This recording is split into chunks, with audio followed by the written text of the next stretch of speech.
सदर कादंबरीचे वाचन करण्याची संमती डॉक्टर श्री शिरीष धारप यांच्याकडून घेतलेली आहे। जे लोक अशिक्षित आहेत, डोळ्यांनी ज्यांना दिसत नाही, अशा लोकांसाठी हा उपक्रम आम्ही राबवत आहोत। नारायण धारप हे नाव अगदी महाराष्ट्राच्या कानाकोपऱ्यात पोहोचवणे, तसेच नव्या पिढीला नारायण धारपांच्या थरारक साहित्याची ओळख करून देणे, हेच आमचे ध्येय आहे। सदर कथेचे मालकी हक्क लेखक आणि प्रकाशक यांच्याकडे सुरक्षित आहेत व अघोर मैफिल स्टोरीटेलर चॅनल या साहित्याच्या मालकीचा कोणताही दावा करत नाही।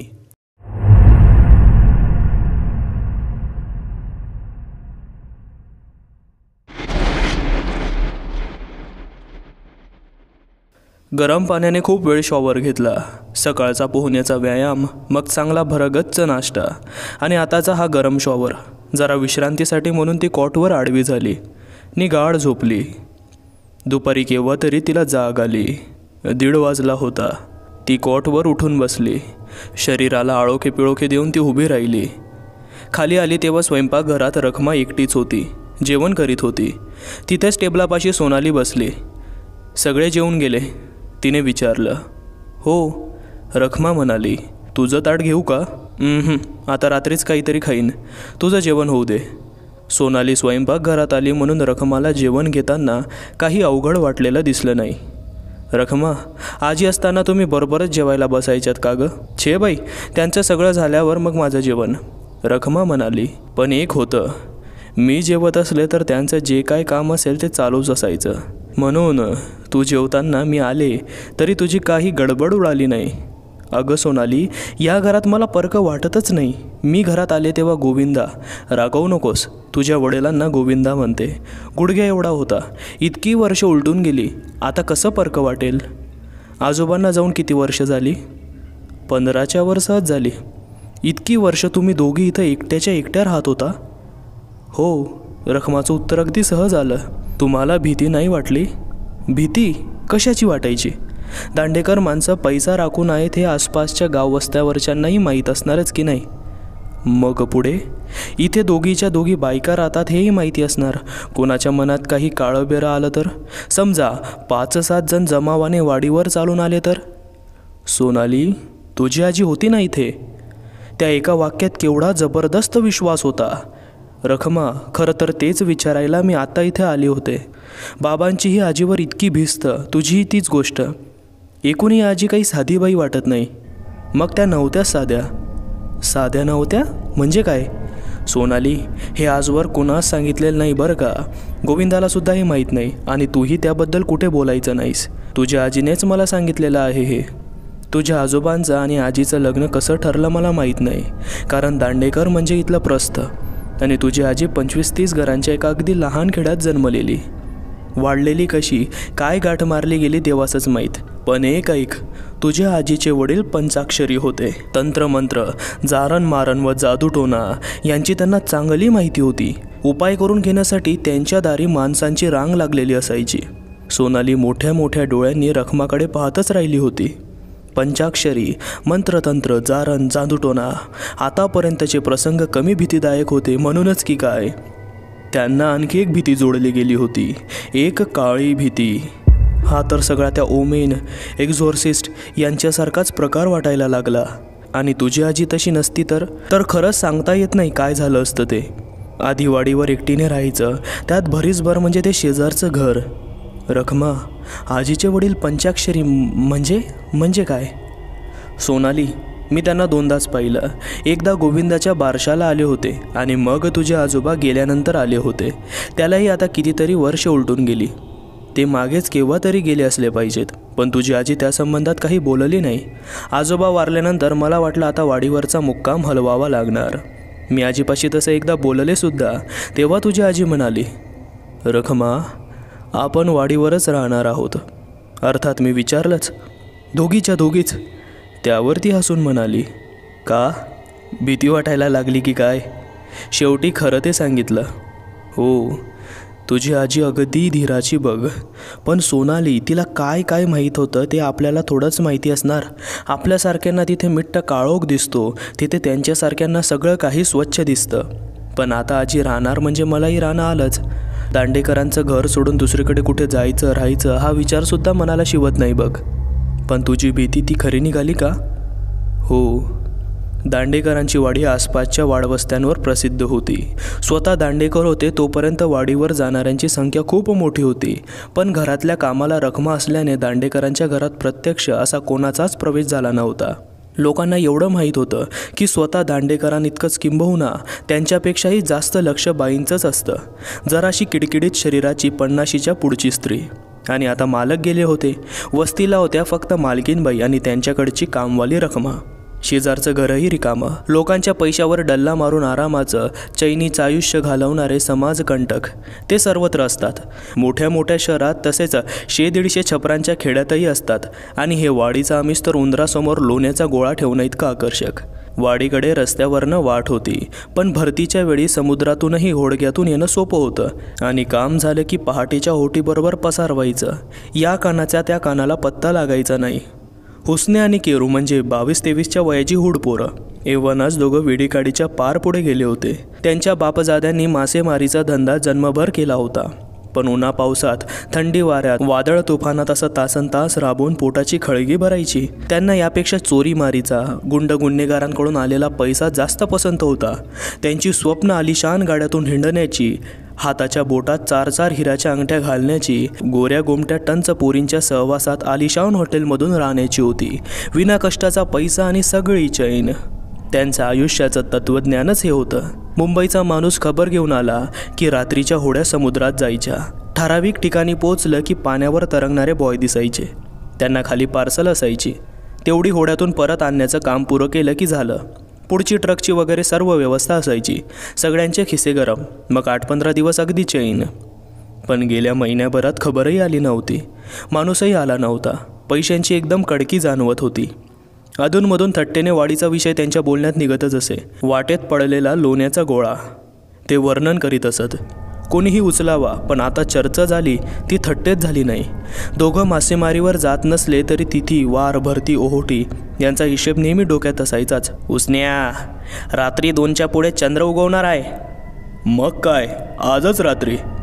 वाडीच्या दिशेने एक बोट करत हुसन्याने विचारलं. आजच रात्री 10ला. आणखी शब्दाची जरुरीच नव्हती. रात्री काय, दिवसा काय, केव्हाही ते दोघं बाहेर पडले तरी त्यांना हटकणारं वस्तीत कोणीच नव्हतं. होडगं पाण्यात घातलं. 2.5-3 फुटांच्या पाण्यातही वल्लवत येण्यासारखं. खाडी पार करून दक्षिणेला मैल 1.5 अंतर काटलं की वाडीचा किनारा. वल्ल्यांचा चुळूक चुळूक एवढाच काय तो आवाज. पाणी घुसळून वर आलं की त्यात मंद हिरवट प्रकाश दिसत होता. वल्लवताना एका शब्दाचंही बोलणं झालं नाही. अंदाजानं ते वाडीच्या किनाऱ्यापाशी आले. 1-2 फूट पाणी राहिलं तसे दोघे खाली उतरले. होडी ओढत ओढत रेतीत चांगली 12-15 फूट आणून ठेवली. केरूने फळीवरचं पोतं उचललं. आत एक कटावणी, लहान पहार, दोरीचं वेटोळं, काडीपेटी आणि दारूची बाटली होती. रात्रीत थोडा तरी गारवा होताच. घामेजलेल्या अंगावरून वाऱ्याची झुळूक गेली की जरा गारठा जाणवत होता. शरीराला उभेची जरुरी होती आणि मनालाही जरा उष्ण धीर हवा होता. पण आता अपरिचित मुलखात जरा सांभाळूनच राहावं लागणार होतं. वडीलधाऱ्यांच्या शब्दांची टिंगलच करायचा स्वभाव बनून गेला होता आणि कोणी उपदेशाचे डोस पाजू नयेत म्हणून ते गप्पाच्या अड्ड्यातही कधीच बसत नसत. नाहीतर किनाऱ्यावरच्या घरासंबंधातल्या काही अफवा त्यांच्या कानावर आल्या असत्या. कदाचित त्यांनी काही भाकड कथा समजून त्याचीही टवाळी केली असती, पण अगदीच आंधळ्यासारखे नको तिथे घुसले नसते. दोघंही वाडीच्या दिशेला वळले होते. त्यांना तो दिवा दिसला. कदाचित लहान चिमणी, कंदील, मेणबत्तीही असेल, पण अंधार इतका होता की इतक्या लांबवरूनही प्रकाश व्यवस्थित दिसत होता. दारूच्या घोटाने धैर्यालाही भरती आली होती. चल रे, पाऊच यायला काय आहे ते जवळजवळ यायला लागले तसं तशी निळसळ काळ्या आकाशाविरुद्ध रेखली गेलेली घराची छायाकृती स्पष्ट व्हायला लागली. 2 मजली घर. वरती उतरत्या छपराचा 3रा मजला. तळमजल्याच्या उजवीकडच्या कोपऱ्यातल्या खोलीतून प्रकाश येत होता. त्यांना जर माहीत असतं की गेली 20-25 वर्ष ते घर बंद आहे, ओसाड आहे, तर कदाचित पुढे जाण्याआधी त्यांनी स्वतःशी जरा विचार केला असता, किंवा कदाचित नसताही. कारण कडक दारू मेंदूपर्यंत पोचली होती. हातात लोखंडी गज, कमरेला सुरे घेतलेले 2 तगडे. या आडबाजूला त्यांना अडवायची कोणाची हिंमत होती? मारपीट करताना अंगठीची बोटं नाही तर कोड्यांचे कान कापताना बोंबाबोंब केली तरी इथं मदतीला कोण होतं? खालच्या रेतीत पावलांचा आवाज होत होता. ते दोघे हलकेच घरापाशी आले.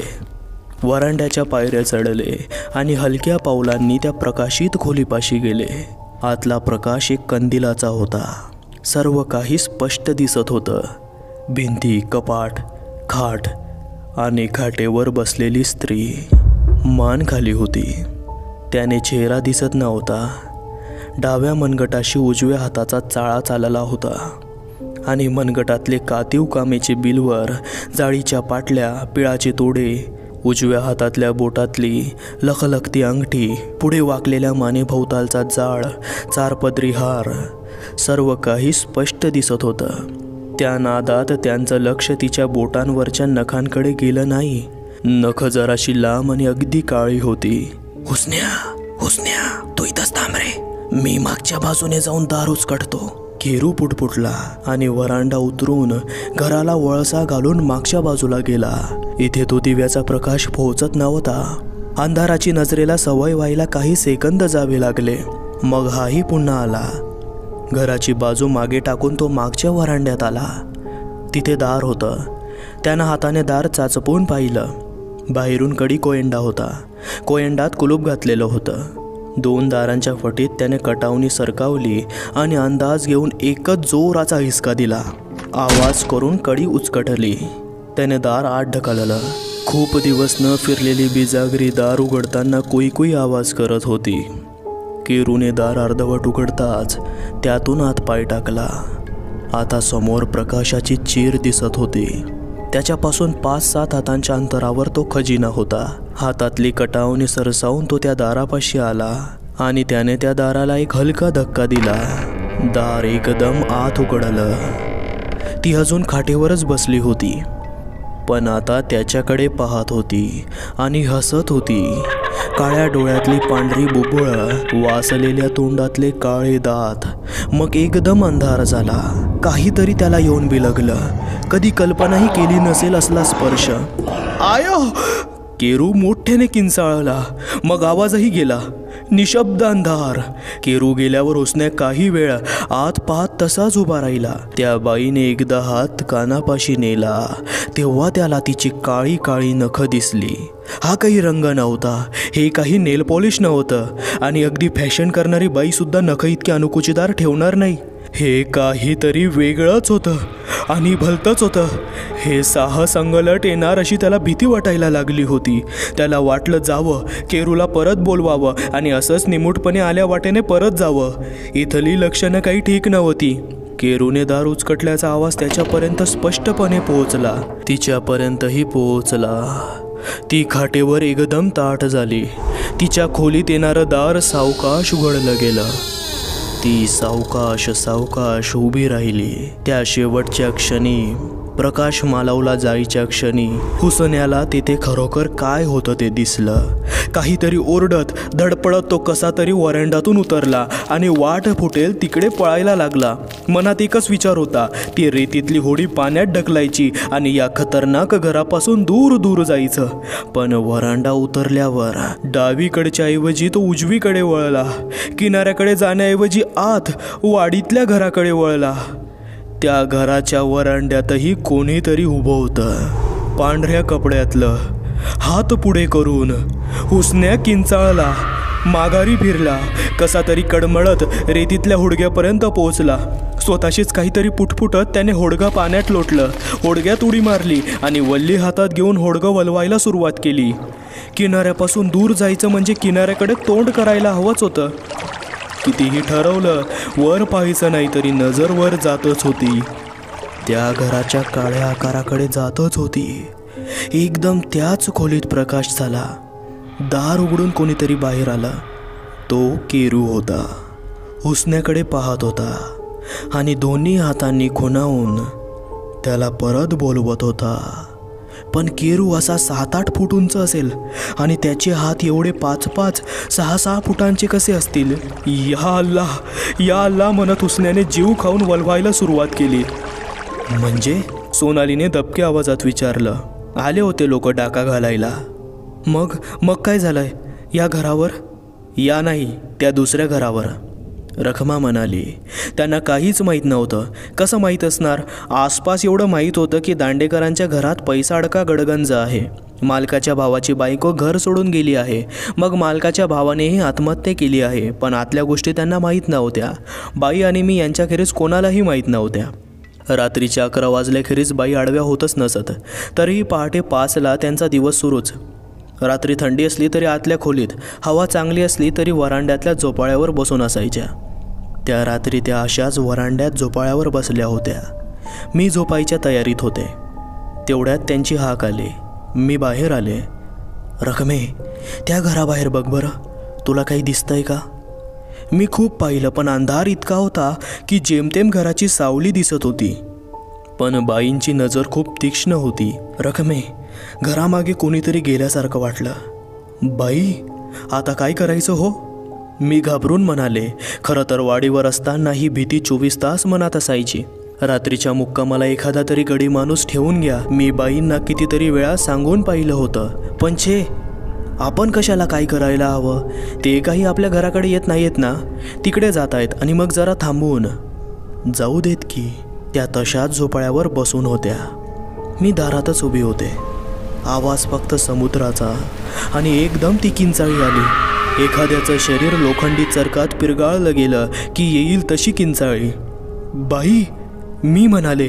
त्यांनी हात वर करून मला गप्प केलं आणि मग घराच्या मागच्या बाजूने कोणीतरी धडपडत हेलकांड्या खात आपल्या घराकडे येताना दिसला. तेव्हा मात्र बाई वरांड्याच्या तोंडाशी जाऊन उभ्या राहिल्या. तो जो कोणी होता तो 10-15 पावलांवरच थांबला. एकदा आपल्या घराकडे पाहिलं आणि मग पुन्हा ओरडत ओरडत वळला आणि पळून गेला. हुश, गेला एकदाचा, मी म्हणाले. तो गेला, पण तो एकटा आला नव्हता. बाई म्हणाल्या. एकटा आला नव्हता? नाही, त्याच्याबरोबर दुसरा कोणीतरी होता आणि तो दुसरा परत गेला नाही. परत जायचाही नाही. त्या घरात गेला आहे. स्वतःशीच मान हलवत त्या मागे आल्या. परत झोपाळ्यावर बसल्या. आता परत दार बंद करणं आलं. त्या इतक्या खालच्या आवाजात बोलत होत्या की खात्री झाली त्या स्वतःशीच बोलत आहेत. रखमे, इकडे ये. मला त्यांनी जवळ बोलावलं. इतकी वर्ष मी त्या घराची दार बंद ठेवली होती. कोणीतरी महामूर्खाने आता दार उघडलं आहे. आता ज्याला कोंडून घातलं होतं ते उघड्यावर आलं आहे. आजची रात्र सावध राहा. खिडकी बाहेर काही आवाज आला तर बाहेर पडू नको. कोणी हाक मारली तर ओ देऊ नको. आवाज यांचा, मालकांचा वाटेल, तुझ्या नवऱ्याचा वाटेल, मथीचा वाटेल, गोविंदाचा सुद्धा वाटेल, पण ओ द्यायची नाही. आपल्या दोघीखेरीज वाडीवर दुसरं कोणीही नाही हे विसरू नकोस. जा आता झोपायला. सोनाली, ती रात्र फार वाईट गेली बघ. घराभोवती रात्रभर काहीतरी गिरटे घालत होतं. कधी 2 पायांवर, कधी जनावरासारखं 4 पायांवर, कधी पक्ष्यासारखं पंखांची फडफड करीत आवाजही येत होते. एकदा लहान मुलाचा कळवळून रडण्याचा आवाज आला. एकदा बाईचा विव्हळण्याचा आवाज. मी आपली डोक्यावर पांघरून घेऊन कानात बोट घालून निश्चित पडून होते. 1 सेकंदही डोळ्याला डोळा लागला नाही. आणि आजी? सोनालीने विचारलं. बाईंचं मला माहीत नाही. मी तर खोलीचं दार आतून अगदी घट्ट लावून घेतलं होतं. शेवटी दिवसभराच्या कामाचा थकवा असतोच की नाही. झोप नाही लागली, पण मधून मधून ग्लानी येत होती. पण शेवटी उजाडलं एकदाचं. रखमा स्वतःशीच मान हलवत होती. स्वयंपाकघरात आले तर बाई स्नान वगैरे उरकून पूजा वगैरे करून तयार झाल्या होत्या. मी आत आल्या आल्या म्हणाल्या, चल ग रखमे, तुला एकदा दाखवून ठेवते. वेळ आली तर माहीत हवं तुला, चल. कुठे जायचं विचारायची सोयच नाही. त्या निघाल्या. त्यांच्या मागोमाग मी निघाले. त्या सरळ त्या दुसऱ्या घराकडे निघाल्या की माझं पाऊल अडखळलं. बाई, मी म्हणाले सुद्धा. त्या काही बोलल्या नाहीत, वळल्या नाहीत, थांबल्यासुद्धा नाहीत. सरळ चालत राहिल्या. मग मी काय करणार? निघाले की त्यांच्या मागोमाग. आपल्याकडे त्या घराची मागची बाजू आहे. तुला माहीतच आहे ना. आता सकाळचं ऊन पडलं होतं आणि त्या उन्हात वरांड्यातल्या पावलांच्या खुणा स्पष्ट दिसत होत्या आणि दार उचकटलेलं समोरच दिसत होतं. बाई आत चालल्या तशी मला राहवलंच नाही. बाई, आत? मी म्हणाले. अगं आता आत काय नि बाहेर काय, ये तू आत. सोनाली, त्या घरात पहिल्यांदाच पाऊल टाकत होते मी. त्या घराचा सारा इतिहास मला माहीत होता. शिवाय मथीचा विचार होता. आदल्या रात्रीचा प्रसंगाचाही विचार होता. बाई आत जात होत्या, पण बाई वेगळ्या होत्या. मी आपली साधी काम करीन, पण शेवटी जावंच लागलं की. अंगावर सारखा काटा येत होता. कोणतंही दार उघडताना दारामागे काय असेल या विचाराने काळजाचं पाणी पाणी होत होतं. हवा कुंद होती, शिवाय एक खवखवणारा वासही होता. नाका घशाला झिंझिना आल्यासारख्या वाटत होत्या. बाई दाराच्या आत पावलाभरावरच थांबल्या होत्या. मी जवळ येताच त्या पुटपुटल्या, रकमे, कशाला हात लावू नकोस. कपाट पडताळ, दार बंद असतील तर उघडू नकोस. दारं उघडी असतील तर आत डोकावून पाहू नकोस. माझ्याबरोबर राहा. त्यांना त्या घरात काय पाहायचं होतं मला माहीत नाही. त्या प्रत्येक खोलीत जात होत्या, सगळीकडे पाहत होत्या आणि बाहेर येत होत्या. प्रत्येक खोलीत पाऊल टाकताना माझा सारा जीव गोळा होऊन येत होता. कोणास ठाऊक आत काय दिसेल ते. खालच्या मजल्यावरच्या 6ही खोल्या पाहून झाल्या, पण तेवढ्यानं बाईंचं समाधान झालं नव्हतं. त्या जिन्याने वर निघाल्या. बाई, मी ओरडले. मला राहावेनाच. माझा आवाज येताच घरात कुठेतरी काहीतरी कुडबुड झाली. रखमे, माझ्याबरोबर आहेस म्हणून तुला धोका नाही, नाही तर तिकडच्या घरीच ठेवलं असतं. पण आज तू एकटी असता कामा नाही म्हणून बरोबर आणलंय. चल. सोनाली, मी त्या घरातलं काही एक सांगणार नाही. एकतर त्या घरात खऱ्या खोट्याची सारखी गल्लत होते. काही असलं तर दिसायचं नाही आणि काही नसलं तरी तिथे काहीतरी दिसायचं. तेव्हा मी काही एक सांगत नाही. दुसरा मजला पाहून झाला. इथं तर प्रत्येक खोलीत केरकचरा, कागद, कपडे पडले होते. कितीतरी वर्षात इथं कोणी आलंच नव्हतं.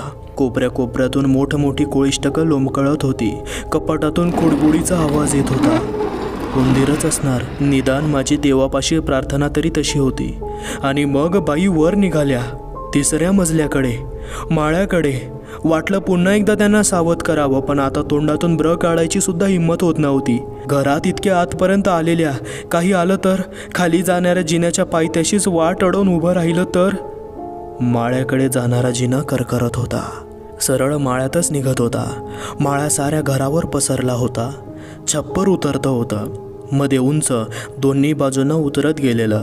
दोन्हीकडच्या 2 त्रिकोणी भिंतीतच चौकोनी खिडक्या होत्या. काचा धुळीने कोळिष्टकांनी जवळजवळ झाकल्या गेल्या होत्या. अगदी अगदी अंधुक प्रकाश होता. मी जिन्याच्या पायरीवरच उभे होते आणि माळ्यात 4ही बाजूंना पाहत होते. बाई वरच्या फरशीवर उभ्या होत्या. त्या एकदम मागे वळून म्हणाल्या, रकमे, उतर खाली, चल निघूया, उतर खाली, घाई कर. 1 सेकंदभर काही सुचेच ना. बाईंच्या आधारावरच तर मी या घरात इतकी आतपर्यंत आणि वरपर्यंत आले होते. पण ज्या भिंतीच्या आधारानेच आपण उभ्या असतो ती भिंतच अशी डगाडगा हलायला लागली. म्हणजे आता बाईचा आवाज सांगत होता. पायरीवरून पाय घसरून जिन्यावरून खाली कोसळले कशी नाही तेच सांगता येत नाही, पण देवाची खैर सरळ खाली पोहोचले. माझ्या मागोमाग बाई खाली आल्या. चल, थांबू नकोस म्हणत होत्या. आणि तू पुढे हो, मी मागून येते असं म्हणत होत्या. तिथनं खाली तळमजल्यावर आलो. खरं तर बाई म्हणाल्या होत्या, फळताळं कपाट उघडी दिसली तर आत डोकावून बघू नकोस.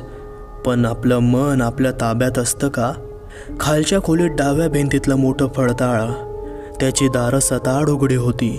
वर जाताना ही दारं उघडी होती का बंद होती आता आठवत नव्हतं. पण नजर आत गेलीच. फळताळ उंच आहे. आत 2-2 फुटांचे खाणे आहेत. मधल्या खाण्यात अगदी मागे कसला तरी कपड्यांचा ढीग दिसला. आठवण एकदम 20 वर्ष मागे गेली. मथी, तिच्या अंगावर असल्याच कापडाचा परकर पोलका असायचा. मागून बाईंनी पाठीला धक्का दिला. चल, त्या म्हणाल्या. बाहेर येता येता मनाला वाटलं होतं नुसत्या कपड्यांचा एवढा मोठा ढीग होणार नाही. नुसत्या कपड्यांचा नाही, कपड्यांच्यात काहीतरी असलं पाहिजे. सोनाली, तुला काय सांगू, रखमाचे डोळे ओले होते. शेवटी आईचंच काळीजते. आम्ही वरांड्यात आलो. मागे बाईंनी दार नुसतं लोटून ठेवलं. कडी उचकटलेलीच होती. त्या तशाच आपल्या घराकडे निघाल्या. मी घाईघाईनं त्यांच्या मागून येत होते. त्या आपल्या वरांड्यात येऊन थांबल्या. मला त्यांना सांगायची घाई झाली होती. त्यांच्याजवळ पोचताच मी म्हणाले, बाई तिकडच्या घरातल्या त्या फडताळात. मला त्यांनी पुढे बोलूच दिलं नाही. रखमे, तुला सांगितलं होतं ना आत पाहायचं नाही म्हणून. त्यांना काय सांगणार. बाई सहज नजर आत गेली. आत मतीच्या कपड्यात काहीतरी मला पुढे बोलवेनाच. रखमे, त्या घरात काही खरं नाही बघ. काय दिसेल नि काय नाही काही सांगता येत नाही बघ. खरं असेल खोटं असेल पण चांगलं असणार नाही हे नक्की. मनाशी खुणगाट बांध. त्या घरात काहीही चांगलं असणार नाही. आणि आता चल, आपल्याला काही करायचं आहे.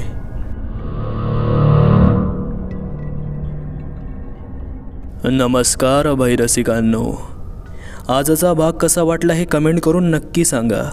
चॅनलला सबस्क्राईब करा आणि हो, तुम्हाला आपल्या चॅनलला कुठल्याही प्रकारचा सपोर्ट करायचा असल्यास लिंक डिस्क्रिप्शनमध्ये दिली आहे. उद्याच्या थराराला नक्की या, ठीक 9:06 तोवर काळजी घ्या. अघोरी